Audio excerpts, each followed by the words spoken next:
সুপ্রিয় শিক্ষার্থী, কেমন আছো তোমরা? আশা করি অনেক ভালো। তো আজকে আমার এই রিভাইজ ক্লাসে তোমাদের সাথে আলোচনা করব ফিন্যান্স, ব্যাংকিং এবং ইন্স্যুরেন্সের সেকেন্ড পেপারের প্রথম অধ্যায়, অর্থাৎ ব্যাংক ব্যবস্থার প্রাথমিক ইতিহাস নিয়ে। তো এই চ্যাপ্টারটি তোমাদের সাথে আমি প্রত্যেকটি টপিক আলোচনা করেছি। যতগুলো টপিক আলোচনা করেছি আমার লেকচারের ভিডিও টিউটোরিয়াল থেকে তোমরা সেই টপিকগুলো খাতায় তুলে এবং ভালোভাবে বাসায় বসে রিডিং করবে, বারবার করবে। তোমাদের প্রি টেস্ট পরীক্ষায় সেখান থেকে প্রশ্ন আসবে। তো আজকে আমার এই রিভিউ ক্লাসে আমি দুটো টপিক নিয়ে এখান থেকে আলোচনা করব। তো তোমরা যারা বুদ্ধিমান, আশা করি তোমরা বুঝতে পারবে যে আসলে যেহেতু দুটো টপিক পড়াচ্ছে, এই দুটো টপিক গুরুত্বপূর্ণ। এখান থেকে তোমাদের প্রি টেস্ট পরীক্ষায় প্রশ্ন আসার সম্ভাবনা খুবই বেশি। তো দেখো, স্ক্রিনে দেখতে পাচ্ছ আধুনিক ব্যাংক ব্যবসায়ের পূর্বসূরি। আমি প্রথমে পড়িয়েছি যে সাধারণত আমাদের বর্তমান যে মডার্ন ব্যাংক, এই ব্যাংক ব্যবস্থার ইতিহাস যাচাই বাছাই করলে সাধারণত আমরা তিন ধরনের ব্যক্তির সবচেয়ে বেশি ভূমিকা দেখতে পাই। এক, স্বর্ণকার; দুই, মহাজন; ও তিন হচ্ছেন ব্যবসায়ী। অর্থাৎ আজকের এই ব্যাংক ব্যবস্থার সৃষ্টিতে এই প্রাচীন তিনজন ব্যক্তির অবদান খুবই বেশি। তো চলো যাওয়া যাক, দেখি পরবর্তীতে। সর্বপ্রথম ব্যাংক ব্যবস্থার প্রাথমিক ইতিহাসে স্বর্ণকার শ্রেণী বা স্বর্ণকার গোষ্ঠী যারা আছে, এদের অবদান অনেক বেশি। তোমরা জানো যে গ্রামে এখনো যখন পরিবারের বা কোনো পরিবার, কোনো ব্যক্তি টাকার জন্য অসহায় হয়ে পড়ে বা টাকার দরকার হয়, তখন এখনো গ্রামে প্রচলিত আছে যে যারা স্বর্ণকার শ্রেণী আছে তাদের কাছে নিজেদের স্বর্ণ গচ্ছিত রেখে সেখান থেকে স্বল্প সুদে অথবা একটা নির্দিষ্ট পরিমাণ সুদে সেখান থেকে টাকা ধার নেয়। তো সেই ধার ব্যবস্থাটাই প্রাচীন যুগে থেকে ছিল। ওই অবস্থা থেকেই বর্তমানে ব্যাংক আমাদের এখানে যে ঋণ দিচ্ছে, সেই ঋণের যে একটা প্রথা, সাধারণত এই ঋণ দেওয়ার প্রথাটা এই স্বর্ণকার শ্রেণীর যে স্বর্ণ গচ্ছিত রেখে, অর্থাৎ এখানে একটা সিকিউরিটি হিসাবে ব্যক্তিদের স্বর্ণ গচ্ছিত রাখে এবং তারা তাদের এবং টাকা প্রদান করে। ঠিক তেমনিভাবে ব্যাংক যখন ঋণ দেয় তখন ওই যে টাকার প্রদত্ত ঋণের বিপরীতে সাধারণত নির্দিষ্ট পরিমাণ সিকিউরিটি তারা বন্ধক রাখে। তো দেখো, স্বর্ণকার এরা প্রাচীনকালে স্যাকার নামে পরিচিত ছিল। স্বর্ণ জমা রাখতো মানুষ, এবং এই স্বর্ণকারদের যে নির্দিষ্ট পরিমাণ কতটুকু স্বর্ণ জমা দিয়েছে, কি পরিমাণ টাকা দিয়েছে, সেই হিসাব করে একটা জমা রসিদ প্রদান করতো, যা বর্তমানে আমাদের ডিপোজিট স্লিপ, ব্যাংকে আমরা টাকা জমা দিলে যে ডিপোজিট স্লিপে দেই, এই ধরনের ডিপোজিট স্লিপ এখন নামে পরিচিত। এরপরে এক ধরনের রসিদ জমা দিয়ে নির্দিষ্ট পরিমাণ স্বর্ণ উত্তোলন করতে পারত, বর্তমানে যা চেক নামে পরিচিত। অর্থাৎ স্বর্ণকারদের কাছে ধরো 10 ভরি স্বর্ণ কেউ জমা দিয়েছে, কোনো ব্যক্তি সেখান থেকে 2 ভরি স্বর্ণ উত্তোলন করবে। তো এই 2 ভরি স্বর্ণ উত্তোলনের জন্য যে একটা কাগজ বা রসিদ দেয়াল সরবরাহ করতো স্বর্ণকাররা, যা সেইটাই এখন বর্তমানে চেক নামে পরিচিত। ধরো তুমি ব্যাংকে 10 লাখ টাকা জমা রাখছো, সেখান থেকে 2 লাখ টাকা উত্তোলন করবে। তো তোমার যে নির্দিষ্ট চেক বই আছে, সেই চেক বই দিয়ে তুমি 2 লাখ টাকা উত্তোলন করতে পারো। স্বর্ণকারগণ প্রদেয় রসিদ হস্তান্তরযোগ্য ছিল, যা বর্তমানে ব্যাংক নোটের সাথে তুলনীয়। শুধু ব্যাংক নোট নয়, আমি মনে করি বাহক চেক এবং হুকুম চেকও যা হস্তান্তরযোগ্য। এই হস্তান্তরযোগ্য যে চেক, এটিও স্বর্ণকারদের যে রসিদ ছিল তার আধুনিক রূপ হিসেবে গণ্য করা যায়। তাহলে এখানে যদি প্রশ্ন আসে যে প্রাচীন যুগের স্বর্ণকারদের কোন বিষয়টি ব্যাংক নোট, বর্তমান ব্যাংক নোটের সাথে তুলনীয়, অবশ্যই স্বর্ণকারদের প্রদত্ত রসিদ। তো এরপরে জমাকৃত অর্থ থেকে ঋণ সুবিধা প্রদান করতে এবং নির্দিষ্ট পরিমাণ সুদ নিত। স্বর্ণকারগণ শুধু স্বর্ণ না, তারা টাকাও যেহেতু জমা রাখতো, সেই টাকার বিপরীতে স্বর্ণকারের স্বল্প সুদ দিত, এবং তার বিপরীতে অনেক সময় জমাকৃত টাকা থেকে অধিক পরিমাণে ঋণও নিত। তো এই হচ্ছে প্রাচীন যুগে স্বর্ণকারদের কাজ। স্বর্ণকাররা যেই কাজগুলো করে, এই কাজগুলোতেই অনেক মডার্নাইজ হয়ে, অর্থাৎ অনেক কাস্টমাইজ হয়ে এই কাজগুলা, সিস্টেমগুলা, প্রসেসগুলা, সিকিউরিটি অনেক কাস্টমাইজ হয়ে বর্তমানে ব্যাংক ব্যবস্থা গড়ে উঠেছে। এই জন্য স্বর্ণকারদেরকে সাধারণত প্রাথমিকভাবে আমরা ব্যাংক ব্যবস্থার যে পূর্বসূরি সেই হিসাবে আখ্যা দিয়ে থাকি। এরপরে আমরা রয়েছে মহাজন। মহাজন এই শব্দটি আমাদের বাংলা ভাষায় বা বাংলাদেশে বহুল প্রচলিত, যদিও বর্তমানে বর্তমানে মহাজন শ্রেণী এখন নেই বললেই চলে। এই মহাজনরা প্রাচীন যুগে সুদের বিনিময়ে অর্থ ধার দিয়ে মুনাফা অর্জন করত। যেমন এদেরকে কাবলিওয়ালা নামেও পরিচিত ছিল। মানুষ তাদের কাছে অর্থ জমাও রাখতো, আবার এই জমাকৃত অর্থের উপরে কাবলিওয়ালারা কিছু পরিমাণ সুদ প্রদান করত। আচ্ছা, এখানে একটু বলা রাখে যে এই কাবলিওয়ালারা যে পরিমাণ টাকা জমা রাখতো, জমাকৃত টাকার উপরে আবার যেই পরিমাণ সুদ প্রদান করত, কাবলিওয়ালারা অধিক সুদে আবার অন্য ব্যক্তিদেরকে ঋণ প্রদান করত। তাহলে দেখো, ব্যাংকের কাজ কি আমরা জানি যে স্বল্প সুদে জনগণের কাছ থেকে আমানত গ্রহণ এবং অধিক সুদে জনগণের কাছে অন্য মানুষকে বা জনগণকে ঋণ প্রদান। তাই এই দুইয়ের মাঝখানে যে পার্থক্যটা থাকে এটি হচ্ছে ব্যাংকের লাভ। ঠিক এই কাজটাই মহাজনেরা করতো। আচ্ছা, এরপরে আমরা দেখতে পাচ্ছি ব্যবসায়ী শ্রেণী। সাধারণত প্রাচীনকালে মানুষ ব্যবসা বাণিজ্য যারা করত তাদের কাছে অর্থ জমা রাখতো এবং এই জমাকৃত টাকার উপর ব্যবসায়ীরা নির্দিষ্ট পরিমাণ কিছু সুদ পেত। যেমন ইতালি লোম্বার্ডি স্ট্রিটের ব্যবসায়ীরা উল্লেখযোগ্য। এরা লম্বা লম্বা বেঞ্চে বসে জনগণের টাকা গচ্ছিত রাখতো এবং সেই গচ্ছিত টাকার উপরে স্বল্প পরিমাণে সুদ দিত। এই লম্বা বেঞ্চ থেকে সাধারণত ব্যাংক শব্দের নামের উৎপত্তি হয়েছে। তো তোমরা এই যে ব্যাংক ব্যবস্থার যে প্রাচীন ইতিহাস তোমরা পড়েছো, তো এরপরে আমরা চলে যাব ব্যাংক কি। সাধারণত যে আর্থিক প্রতিষ্ঠান জনগণের কাছ থেকে স্বল্প সুদে আমানত গ্রহণ করে, ঋণ মঞ্জুর করে, ঋণ সৃষ্টি করে, ঋণ নিয়ন্ত্রণ করে, নোট প্রচলন করে, তাকে সাধারণত ব্যাংক বলে। আচ্ছা, ব্যাংকিং হচ্ছে যে আরেকটা টার্মস ব্যাংকিং।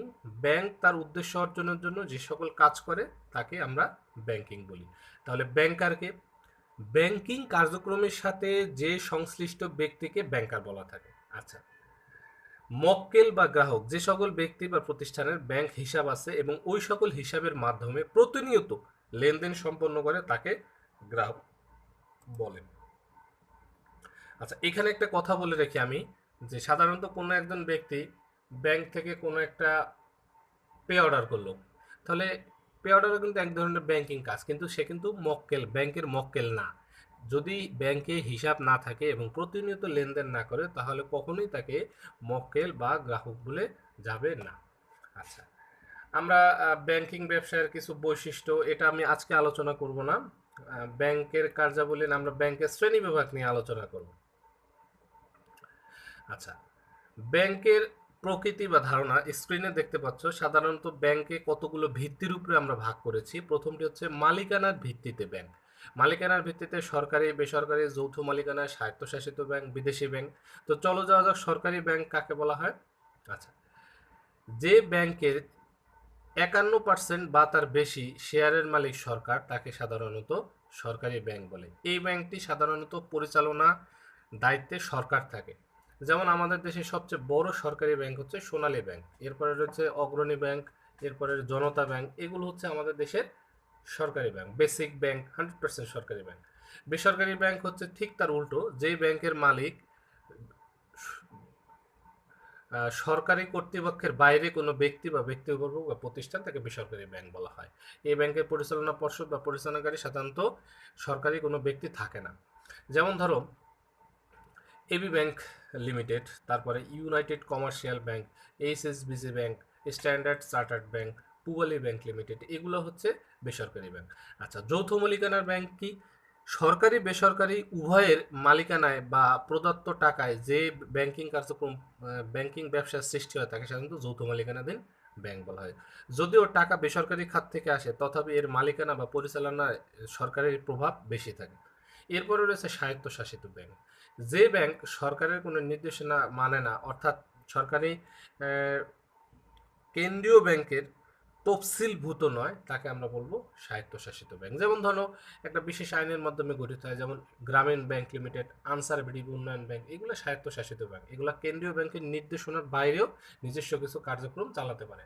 এরপরে বিদেশি ব্যাংক, যে ব্যাংকগুলো মালিক সরাসরি বিদেশের ব্যক্তিবর্গ এবং বাংলাদেশের কেন্দ্রীয় ব্যাংকের বিশেষ অনুমতি নিয়ে তারা ব্যাংকিং কার্যক্রম পরিচালনা করে, তাদেরকে আমরা বিদেশি ব্যাংক বলবো। আমাদের বাংলাদেশে বিদেশি ব্যাংক বেশ কতগুলো রয়েছে, সম্ভবত 9টি ব্যাংক রয়েছে। যেমন ধরো standard chartered bank, HSBC bank, Habib bank, Hindustan bank, তারপরে কমার্শিয়াল ব্যাংক অফ সিলন। এই যে এই ব্যাংকগুলো, সিটি ব্যাংক এনএ, এই ব্যাংকগুলো, ব্যাংক আল ফালাহ, এই ব্যাংকগুলো সাধারণত আমাদের দেশে বেসরকারি ব্যাংক। আচ্ছা, এরপর আমি চলে যাব সংগঠন কাঠামোর ভিত্তিতে। প্রিয় শিক্ষার্থী, আমি বারবার বলছি যে কোন ভিত্তির উপরে ব্যাংক ভাগ হয়েছে, এই ভিত্তিগুলো তোমরা মনে রাখবা। এই ভিত্তিগুলোর নাম পরীক্ষায় আসতে পারে। একক ব্যাংক, শাখা bank, chain bank, group bank, মিশ্র ব্যাংক। একক ব্যাংক হচ্ছে একটিমাত্র শাখা স্থাপনের মাধ্যমে অথবা একটিমাত্র অফিসের মাধ্যমে তাদের সম্পূর্ণ ব্যাংকিং কার্যক্রম পরিচালনা করে, এই জন্য বলা হয় একক ব্যাংক। বাংলাদেশে একক ব্যাংকের কোনো অস্তিত্ব নেই। শাখা ব্যাংক, যে ব্যাংক একাধিক শাখা স্থাপনের মাধ্যমে অর্থাৎ দেশ বিদেশে একাধিক শাখা স্থাপনের মাধ্যমে তার ব্যাংকিং কার্যক্রম পরিচালনা করে, তাকে আমরা বলবো শাখা ব্যাংক। বাংলাদেশে প্রায় সকল ব্যাংকই শাখা ব্যাংক। এরপরে হচ্ছে চেইন ব্যাংক। চেইন ব্যাংকটা হচ্ছে যে কতগুলো ব্যাংক একই নীতি বা সমজাতীয় বা কোনো কোনো বিষয়ে মৌলিকভাবে তারা মৌলিক নীতিগতভাবে এক হয়ে ব্যাংকিং কার্যক্রম পরিচালনা করে, তাকে আমরা চেইন ব্যাংক বলবো। চেইন ব্যাংকে হয়তোবা নীতিমালা, তাদের চিন্তা ভাবনা এক হয়ে থাকে, কিন্তু প্রত্যেকেই আলাদা আলাদা সত্তা বা সিদ্ধান্ত নেওয়ার ক্ষমতা থাকে। এরপরে আমরা বলবো গ্রুপ ব্যাংক। গ্রুপ ব্যাংক হচ্ছে যেই ব্যাংকিং ব্যবস্থায় কতগুলো ব্যাংক একটি বড় ধরনের ব্যাংকে আন্ডারে চলে আসে এবং ওই বড় ব্যাংকটি অন্যান্য ব্যাংকের শেয়ার কিনে নেয় এবং বড় ব্যাংকের সিদ্ধান্ত ক্রমেই তা ওই ছোট ছোট ব্যাংকগুলো চলতে থাকে, তখন আমরা এটাকে বলবো গ্রুপ ব্যাংক। তো গ্রুপ ব্যাংকে সাধারণত ছোট ব্যাংকগুলোর সিদ্ধান্ত নেওয়ার কোনো অস্তিত্ব থাকে না বা সুযোগ থাকে না। আমাদের বাংলাদেশে চেইন ব্যাংক, গ্রুপ ব্যাংক নেই। মিশ্র ব্যাংক। মিশ্র ব্যাংক হচ্ছে যে সরকারি বেসরকারি একটা মিশ্র, আহ, এটা এটা ঠিক মিশ্র ব্যাংক না, অর্থাৎ বিনিয়োগ ও বিনিময় ব্যাংকের সংমিশ্রণে সাধারণত মিশ্র ব্যাংক হয়ে থাকে। আচ্ছা, এরপরে কার্যাবলীর ভিত্তিতে ব্যাংক হচ্ছে কেন্দ্রীয় ব্যাংক, বাণিজ্যিক ব্যাংক, বিশেষায়িত ব্যাংক বা অন্যান্য ব্যাংক। স্নেহের শিক্ষার্থীরা, এই কার্যাবলীর ভিত্তিতে ব্যাংকের শ্রেণীবিভাগটা তোমাদের প্রি টেস্ট পরীক্ষার জন্য গুরুত্বপূর্ণ। কেন্দ্রীয় ব্যাংক হচ্ছে যে ব্যাংক দেশের মুদ্রা বাজারের অভিভাবক, সরকারের ব্যাংকের ব্যাংকার, ঋণ নিয়ন্ত্রণ করে, মুদ্রা প্রচলন করে এবং সকল ব্যাংকের অভিভাবক, তাকে আমরা বলবো কেন্দ্রীয় ব্যাংক। যেমন বাংলাদেশের কেন্দ্রীয় ব্যাংকের নাম বাংলাদেশ ব্যাংক। পৃথিবীর সকল দেশে সাধারণত একটি মাত্র করে কেন্দ্রীয় ব্যাংক থাকে এবং এই ব্যাংকের যদিও নিজস্ব স্বায়ত্তশাসিত কিন্তু সরকারের নিয়ন্ত্রণে থাকে, সরকারি মালিকানাধীন কিন্তু স্বায়ত্তশাসিত, এইটা হচ্ছে কেন্দ্রীয় ব্যাংক। এরপরে বাণিজ্যিক ব্যাংক হচ্ছে আমাদের দেশের প্রায় সকল ব্যাংকই বাণিজ্যিক ব্যাংক।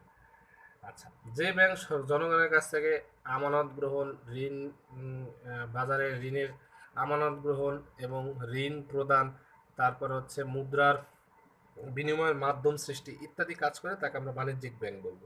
আর বিশেষায়িত ব্যাংক হচ্ছে কেন্দ্রীয় ব্যাংকের তফসিলি না হয়ে সরকারি বিশেষ নিয়ম নীতির মাধ্যমে যে ব্যাংক পরিচালিত হয় এবং সৃষ্টি হয়, তাকে আমরা বিশেষায়িত ব্যাংক বলবো। যেমন আনসার ভিডিপি উন্নয়ন ব্যাংক, রাজশাহী কৃষি উন্নয়ন ব্যাংক, তারপরে হচ্ছে বাংলাদেশ ডেভেলপমেন্ট ব্যাংক, এরপরে হচ্ছে তোমার আরও বেশ কিছু বিশেষায়িত ব্যাংক রয়েছে, গ্রামীণ ব্যাংক লিমিটেড। এগুলো হচ্ছে সরকারের বিশেষ একটা আইন বা অধ্যাদেশ বলে সৃষ্টি হয় এবং এই ব্যাংকগুলো কেন্দ্রীয় ব্যাংকের তফসিলভুক্ত নয়। আর এরপরও অন্যান্য ব্যাংকের মধ্যে তোমরা দেখো, আমি ব্র্যাকেটে দিয়েছি গোষ্ঠী উন্নয়ন ব্যাংক। কোনো নির্দিষ্ট একটা গোষ্ঠীর উন্নয়নের জন্য যে ব্যাংক সৃষ্টি হয় তাকে গোষ্ঠী উন্নয়ন ব্যাংক বলা হয়। যেমন ইসলামিক ডেভেলপমেন্ট ব্যাংক, অর্থাৎ ইসলামিক রাষ্ট্রগুলো বা ইসলামিক ব্যবস্থার উন্নয়নের জন্য এই ব্যাংক গঠিত হয়েছে। আঞ্চলিক ব্যাংক, কোনো একটা নির্দিষ্ট অঞ্চলের উন্নয়নের জন্য যে ব্যাংক গঠিত হয় তাকে আমি আঞ্চলিক ব্যাংক বলবো, যেমন এশিয়ান ডেভেলপমেন্ট ব্যাংক। আন্তর্জাতিক ব্যাংক বলতে আমরা ওয়ার্ল্ড ব্যাংক বা আইএমএফ কে বলতে পারি, কারণ সারা পৃথিবীর বড় বড় উন্নয়নমূলক রাষ্ট্রীয় কাজে এই ব্যাংকগুলো সাধারণত স্বল্প উন্নত বা উন্নয়নশীল দেশগুলোর জন্য আর্থিকভাবে সহযোগিতা করে থাকে এবং স্বল্প সুদে ঋণ প্রদান করা থাকে। এরপরে রয়েছে মার্চেন্ট ব্যাংক। যে ব্যাংক সাধারণত শেয়ার বাজারে ব্রোকারের কাজ করে, তাকে আমরা মার্চেন্ট ব্যাংক বলবো। হ্যাঁ, তো এই হচ্ছে কার্যাবলীর ভিত্তিতে ব্যাংকের শ্রেণীবিভাগ। আমরা এরপরে যাব তালিকাভুক্তির ভিত্তিতে ব্যাংক দুই ধরনের, একটা হচ্ছে তালিকাভুক্ত ব্যাংক, একটা অতালিকাভুক্ত ব্যাংক। সাধারণত কেন্দ্রীয় ব্যাংকে 400 কোটি টাকা জমা দিয়ে অনুমতি নিয়ে যে ব্যাংক কার্যক্রম পরিচালনা করে তাকে আমরা বলবো তালিকাভুক্ত ব্যাংক। আর যে ব্যাংক কেন্দ্রীয় ব্যাংকে 400 কোটি টাকা জমা না দিয়ে ব্যাংকিং কার্যক্রম সরকারের অনুমতি ক্রমে পরিচালনা করতে চায়, তাকে আমরা বলবো অতালিকাভুক্ত ব্যাংক। তো প্রিয় শিক্ষার্থী, এরপরে এই চ্যাপ্টারে বেশ কয়েকটি টিকা রয়েছে ব্যাসেল টু। আচ্ছা, ব্যাসেল টু হচ্ছে যে একটি বাণিজ্যিক ব্যাংকের তাদের লিকুইডিটি মেনটেন করার জন্য কত টাকা লাগবে সেই টাকার পরিমাণের একটা আন্তর্জাতিক মানদণ্ড, অর্থাৎ ব্যাসেল টু হচ্ছে এমন একটা আন্তর্জাতিক মানদণ্ড যেখানে ব্যাংক সমূহে লিকুইডিটি বজায় রাখার জন্য সাধারণত কি পরিমাণ টাকা দরকার, এটাকে বলবো আমরা বেসেল 2। এরপরে গার্নিশি অর্ডার। কোনো ব্যাংক হিসাব কোনো ব্যক্তির বা প্রতিষ্ঠানের ব্যাংক হিসাবের উপর আদালতের যে নিষেধাজ্ঞা রয়েছে এই বা সরকারি নিষেধাজ্ঞা, এটাকে বলবো আমরা গার্নিশি অর্ডার। আর কেওয়াইসি হচ্ছে নো ইউর কাস্টমার, এক ধরনের ফর্ম। সাধারণত কোনো ব্যক্তি বা প্রতিষ্ঠান ব্যাংকে হিসাব খুলতে গেলে তার সম্পর্কে ডিটেলস জানার জন্য ব্যাংক এক ধরনের সরকারি নির্দেশনা এবং কেন্দ্রীয় ব্যাংকের নির্দেশনা করে ফর্ম সরবরাহ করে। এই ফর্মের নাম হচ্ছে কেওয়াইসি ফর্ম, অর্থাৎ নো ইউর কাস্টমার। কাস্টমারের যাবতীয় গুরুত্বপূর্ণ প্রয়োজনীয় তথ্য এই ফর্মের মাধ্যমে দেয়, যাতে প্রয়োজনের সময় ব্যাংক ওই ব্যক্তির তথ্য উদ্ধার করতে পারে। আচ্ছা প্রিয় শিক্ষার্থী, আমাদের এই যে দুইটি টপিক এবং অন্যান্য বিষয়ে আলোচনা হয়ে গেল, এখন আমরা সৃজনশীল প্রশ্ন নিয়ে আলোচনা করব। দুটো সৃজনশীল প্রশ্ন নিয়ে আলোচনা করব। আচ্ছা আচ্ছা এই শ্রেণী বিভাগটা আমি সাধারণত এইখানে দিয়েছি। দেখো ব্যাংকের শ্রেণী বিভাগটা, এই শ্রেণী বিভাগটা এখানে আমি দিয়েছি। তো দেখা যাক, আমরা এই বিবরণগুলো এখানে দিয়েছি। আচ্ছা এখানে আমি একটা উদ্দীপক দিয়েছি, দেখো। অজপাড়াগা ভোজপুর এলাকার জনগণ চোর ডাকাতের ভয়ে ওই এলাকার সচ্ছল পরিবারের সন্তান ও সৎ ব্যবসায়ী, বারবার খেয়াল করো, সৎ ব্যবসায়ী হিসেবে পরিচিত জনাব আব্দুল মান্নান এর কাছে টাকা জমা রাখেন। আবার তারা বিপদে বা অর্থের প্রয়োজনে জনাব আব্দুল মান্নানের দ্বারস্থ হন। জনাব আব্দুল মান্নান সহজ শর্তে তাদের অর্থের যোগান দিয়ে সাহায্য সহযোগিতা করতেন। প্রিয় শিক্ষার্থী, এই হচ্ছে আমার উদ্দীপক। তো দেখা যাক পরের কোশ্চেনগুলো কি থাকে। প্রথমে হচ্ছে যুক্তরাষ্ট্রের কেন্দ্রীয় ব্যাংকের নাম কি? আমরা সবাই জানি যুক্তরাষ্ট্রের কেন্দ্রীয় ব্যাংক হচ্ছে ফেডারেল রিজার্ভ সিস্টেম। এটা খুবই ব্যতিক্রম ধর্মী একটি নাম অন্যান্য কেন্দ্রীয় ব্যাংকের তুলনায়। এরপরে বলা হচ্ছে ব্যাংক কিভাবে বিনিময়ের মাধ্যম সৃষ্টি করে। ব্যাংক সাধারণত বিনিময় বিল, এরপরে হচ্ছে বিনিময় বিলের মাধ্যমে, চেক ইত্যাদির মাধ্যমে বিনিময়ের মাধ্যম সৃষ্টি করে থাকে। আচ্ছা এরপরে আছে জনাব আব্দুল মান্নানের কাজের সাথে ব্যাংক ব্যবস্থা প্রবর্তনের সম্পর্ক ব্যাখ্যা করো। ব্যাংক ব্যবস্থা প্রবর্তন কারা করে থাকে, কয়টি পক্ষ জড়িত, সেটা আমি একটু আগে আলোচনা করেছিলাম। একটি হচ্ছেন স্বর্ণকার, একটি মহাজন আর একটি ব্যবসায়ী। এখন জনাব আব্দুল মান্নান এখানে সুস্পষ্টভাবে উদ্দীপকের মধ্যে দেয়া আছে একজন সৎ ব্যবসায়ী হিসেবে পরিচিত। তাহলে জনাব আব্দুল মান্নান হচ্ছে ব্যাংক ব্যবস্থা প্রবর্তনের ব্যবসায়ী শ্রেণীর সাথে জড়িত। এইটা হচ্ছে আমাদের উত্তর। এই উত্তরের জ্ঞানমূলকের অ্যান্সার হচ্ছে ব্যবসায়ী শ্রেণী। তারপর এটা সংজ্ঞা দেবে এবং উদ্দীপকের আগে একটা মন্তব্য করবে। অর্থনীতিতে জনাব আব্দুল মান্নানের অবদান মূল্যায়ন করো। তাহলে অর্থনীতিতে জনাব আব্দুল মান্নান ব্যাংক ব্যবস্থার সৃষ্টিতে সহায়তা করেছে এবং এটি অবশ্যই আমি মনে করি গুরুত্বপূর্ণ। কেননা জনাব আব্দুল মান্নান যখন গ্রামে প্রত্যন্ত অঞ্চলে ব্যক্তিদের টাকার দরকার হয়, ধরো যে কোনো সময়, আমরা জানি ব্যাংক সপ্তাহে 2 দিন বন্ধ থাকে, একদিন শুক্র এবং শনি। ধরো কোনো ব্যক্তি শুক্রবারে টাকা প্রয়োজন হলো, তাহলে ওই ব্যক্তি এই প্রয়োজনে ব্যাংক যখন বন্ধ থাকবে, তখন সেই সময় জনাব আব্দুল মান্নান অর্থ দিলে সেই অর্থের মাধ্যমে তিনি সেই বিপদ থেকে উদ্ধার হতে পারেন এবং তার বিপরীতে জনাব আব্দুল মান্নানকে সহজ শর্তে হয়তোবা অতিরিক্ত কিছু টাকা বা সুদ হিসাবে প্রদান করতে পারে। তো এইভাবে হচ্ছে আমরা অর্থনীতিতে জনাব আব্দুল মান্নানের অবদান মূল্যায়ন করতে পারি। এরপরে আমরা চলে যাব আরেকটি সৃজনশীল কোশ্চেনে। দেখো এই কোশ্চেনটার একটি পার্ট নিয়ে আমরা আলোচনা করব। মিস্টার তাহের গামা ব্যাংকে 20,000 টাকা আমানত হিসাবে জমা রাখলো। ব্যাংকটি 8% নগদ জমা রেখে অবশিষ্ট টাকা মিস্টার তপনকে ঋণ হিসাবে প্রদান করলো। প্রিয় শিক্ষার্থী, এই উদ্দীপকটি সাধারণত বাণিজ্যিক ব্যাংকের। তারপরও আমি এখানে দিয়েছি কারণ অনেক সময় প্রথম চ্যাপ্টার এবং বাণিজ্যিক ব্যাংক এই দুটো চ্যাপ্টার মিলে একটা কোশ্চেন হতে পারে। পরবর্তীতে মিস্টার তপনের ঋণের টাকা উত্তোলনের জন্য ওই ব্যাংকে একটি হিসাব খুললে ওই হিসাবে ঋণের টাকা জমা দিল। আচ্ছা এখানে আমরা কোশ্চেন দেখছি তারল্যের নীতি কি, এটা বাণিজ্যিক ব্যাংকের। সচ্ছলতার নীতি কি, এটাও বাণিজ্যিক ব্যাংকের। তারপর আমি একটা আলোচনা করছি তারল্যের নীতি হচ্ছে গ্রাহকের জমাকৃত টাকা চাহিদা মাত্র ব্যাংকের প্রদান করার যে ক্ষমতা, এটাকে বলে তারল্যের নীতি। আর সচ্ছলতার নীতি হচ্ছে ব্যাংকের মোট সম্পত্তি মোট দেনার চাইতে বেশি হবে, এটা হচ্ছে সচ্ছলতার নীতি। উদ্দীপকের একটি কার্যাবলীর ভিত্তিতে কোন ধরনের ব্যাংক? প্রিয় শিক্ষার্থী, গ নম্বর প্রশ্ন। মূলত আমি এই গ নম্বর প্রশ্নের জন্য এই উদ্দীপকটা দিয়েছি। উদ্দীপকের ব্যাংকটি কার্যাবলীর ভিত্তিতে কোন ধরনের ব্যাংক? আমরা একটু আগে আলোচনা করছি কার্যাবলীর ভিত্তিতে ব্যাংক কত প্রকার। কেন্দ্রীয় ব্যাংক, বাণিজ্যিক ব্যাংক, বিশেষায়িত ব্যাংক, মনে আছে? আমি একটু আগে আলোচনা করেছি। এরপর অন্যান্য ব্যাংক আছে, যেমন অন্যান্য ব্যাংকের মধ্যে আছে এশিয়ান ডেভেলপমেন্ট ব্যাংক, তারপরে Islamic development bank, world bank, IMF, এগুলো। তাহলে এই যে মিস্টার তাহের গামা ব্যাংকে 20,000 টাকা আমানত হিসাবে জমা রাখলো, তাহলে কোন ব্যাংকে ব্যাংকটি 8% নগদ জমা রেখে অবশিষ্ট টাকা মিস্টার তপনকে ঋণ দিল। তাহলে এক বাণিজ্যিক ব্যাংকে আছে যেটা যারা জনগণের কাছ থেকে আমানত গ্রহণ করে, স্বল্প সুদে তাদের সুদ দেয় এবং অধিক সুদে অন্যদেরকে ঋণ প্রদান করে। তাহলে দেখো, গামা ব্যাংকে আমানত হিসাবে জমা রাখে এবং এই গামা ব্যাংক মিস্টার তপনকে আবার ঋণ হিসাব প্রদান করে।